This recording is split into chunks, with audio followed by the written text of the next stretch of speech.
Hey guys, Andrew at Prime Medical Training. Today we're going to be answering the question, do dentists and dentist offices need CPR training? Before we get into that, please go ahead and like this video, subscribe to this channel so you can stay up to date with more informed videos like this one that we're putting out on a regular basis.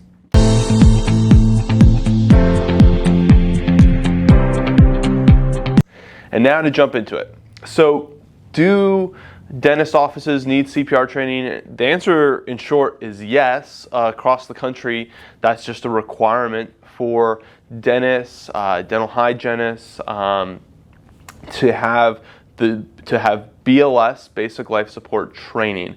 And so we've done other videos on the different types of CPR training, BLS being like the highest level, and that's what those working in a dentist office are required to have. Now, do the people at the front desk, the non-medical people, are they required to have CPR training?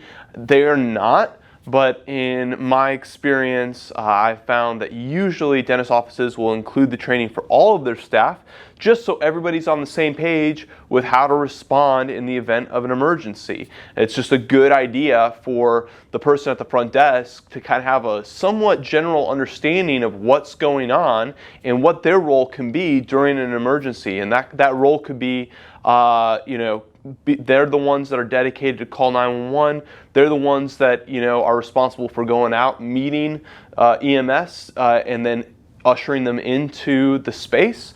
So kind of like if everybody can participate and then run scenarios as if it was really happening, and what each of their roles would be in the event of a real scenario, that has a lot of benefit to it. Now, why does a dentist or dentist office have to know CPR? I mean, they're not working in a really critical, life-threatening environment. That is true, but there are still, I think, some ethical responsibilities for all medical personnel to know how to deal with basic life-threatening events, and it's just kind of an expected thing that that the general society here in the U.S. has, that like, hey, if you went to medical school or you have some sort of medical training, we expect that at the very least you can do some basic CPR, first aid. And so I think for that reason it's just really practical. There's a societal expectation there. There are some things that can happen. You are messing kind of in the mouth, throatish area. I have never heard of this happening, but I suspect theoretically you could potentially cause a vagal response that can depress the heart rate.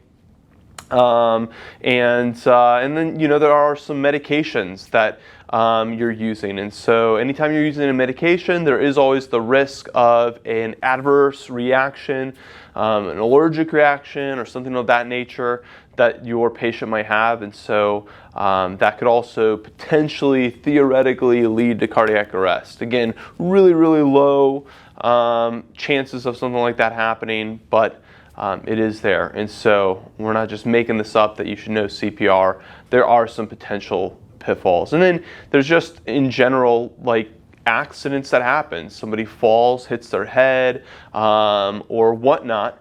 And so those are also reasons why it's good to know CPR and other basic life-saving skills. The last thing I want to talk about is whether or not a dentist office should have an AED. Again, I think that is a wise thing. You're a medical practice. There are certain expectations. I've made other videos where I've talked about like the liability of not having an AED, and there are some cases out there that you can find where people have gotten in trouble for that. Non-medical organizations that got in trouble for not having an AED. So you can imagine that if you're a medical practice, you probably have an even higher level of liability there if you don't have one. So should a dentist office have an AED? I definitely think so. I think it's a worthwhile investment. And relatively speaking, it's a pretty nominal cost in comparison to all the other equipment that you've had to purchase for your dental practice. So if you are a dental office and you're looking at getting training, you should be contacting a local provider. Generally speaking, licensing boards, if they were to do an audit, would not allow online-only CPR training. There is a requirement for there to be a hands-on component. So maybe you've gotten away with it for the last several years, but there is a chance that you could get in trouble if you don't actually have a hands-on component. So that can either be bringing somebody in to teach the entire class, or you can do like some of it online and then have somebody come in and just do skills evaluations, and so saving you some time and money there.